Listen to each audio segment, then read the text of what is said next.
Welcome back to Pace Immigration, paceimmigration.com, joined by immigration lawyer Michael O'Rourke. Michael, how's it going? Good, Sean. How's it going with you? Good, thanks. We've got an update here. Immigration to Canada for engineers. It actually is more than engineers, but engineers in the news this week. Nicholas Keung over at Toronto Star is always covering immigration news. And I saw an article that he put out, and I've got a quote from him here. Internationally trained engineers will no longer be required to have Canadian experience to be licensed in Ontario, as the province adopts a new law that's meant to remove the barriers keeping skilled immigrants from working in their former professions. Michael, we talk about this all the time about, the express entry program or anything else about immigrants wanting to come to Canada. And it's great and all that we advertise that we need their skills, but then when they get here, they can have trouble actually putting those skills to use. The proverbial, the dentist that comes over and ends up driving Uber or something like that. This is another step in rectifying that or making it easier for prospective immigrants. What say you? I think it's great, Sean. So in 2021, Ontario introduced this legislation, and it ended up as the Fair Access to Regulated Professions and Compulsory Trades Act. Say that one fast. But it covers 36 regulated professions in the province, and Ontario being the largest and economic engine of the country.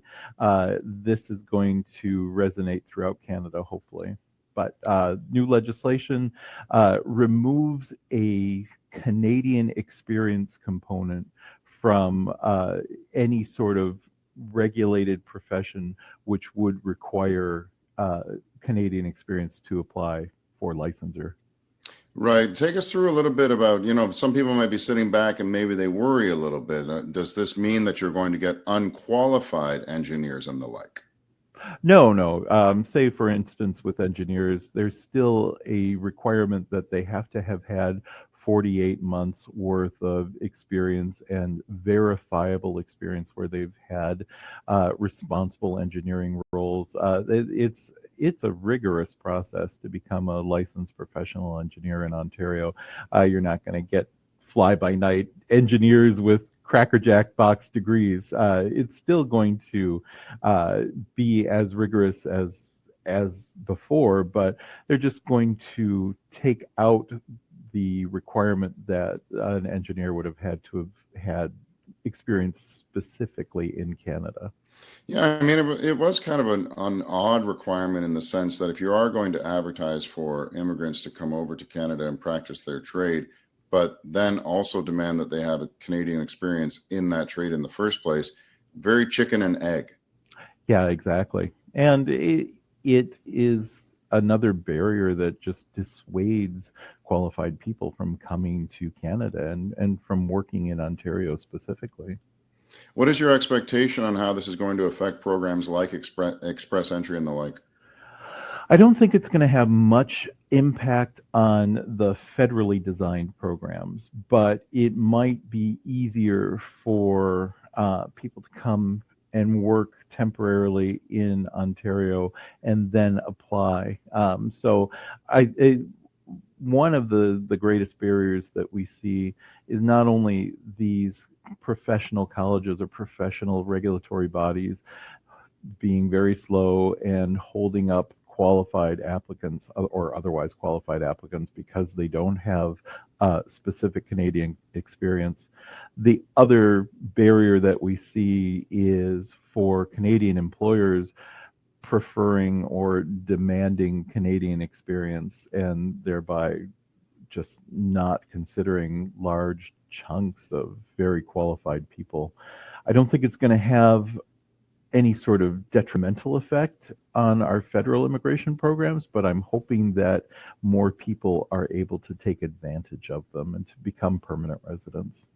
Right. The date on this, I believe, was December 2nd, that these bodies have to have the Canadian experience removed from their, I was going to say websites. That is true, that they're already removing it from their websites, but removing it from their regulations. I just had a quick quote here from the same article by Nicholas Keung in the Toronto Star. On Tuesday, Professional Engineers Ontario, which represents the fourth largest regulated profession in the province with 85,649 members, became the first professional regulatory body to remove the requirement from their application criteria. So this isn't just the legislature, it's already happening. It's happening because this act was passed by Parliament in Ontario. So it's the engineers are being proactive, as engineers often are. But other regulatory bodies such as social work or plumbing or electricians or hairstyling, they also have to come in line and remove any sort of Canadian work experience requirement for licensing if they have it in their regulatory schema. But if they do, then that has to be taken out by December 2nd. The engineers are just leading the way. Right. What about the racket you're in with the law, like lawyers and foreign-born lawyers and stuff like that? Oh, don't get me started on that. Just briefly, if you're trained outside of Canada and have practiced outside of Canada, then you need to go through a very long and complex process that first you start with something called the National Committee on Accreditation. They give you some tests or tell you what you have to do in order to become a lawyer in Canada. And for me, 10 years ago now or so, maybe even longer, it was to take 4 challenge exams. And then you have to go to a provincial law society, go through their whole process, write the bar exam, and then finally you get called to the bar if you're successful at all of the steps. It's a long and expensive road to transfer legal credentials because law is so local. Yeah, if anyone out there is wondering, Michael feels your pain, because he's been through all kinds of aspects of immigration law, going back going to the United States and to Canada.